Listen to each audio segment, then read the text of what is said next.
Kuambia mashabiki kwamba walikubaliana mechi zote za watani kati ya Simba na Yanga walete marefa kutoka nje.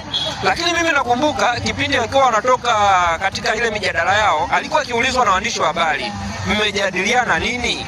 Alikuwa akicheka na kusema tulikuwa tunajadiliana mambo ya mpira.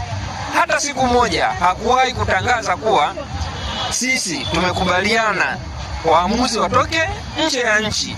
Lakini mechi ya jana waamuzi hawajatangazwa siku ya jana, wametangazwa toka siku moja nyuma, ambayo yeye kama mwenyekiti wa klabu alikuwa na uwezo wa kutoka na kusema jamani, sisi hatukubaliana kwamba waamuzi wachezeshe mechi, waamuzi wa ndani tunataka waamuzi kutoka nje, na angepata support ya watu. Unaweza kuona kama Al-Ahly waliletea waamuzi wa ndani, walijitokeza wakasema kama hawataletwa waamuzi wa nje sisi hatutacheza, lakini yeye anakuja kulalamika mechi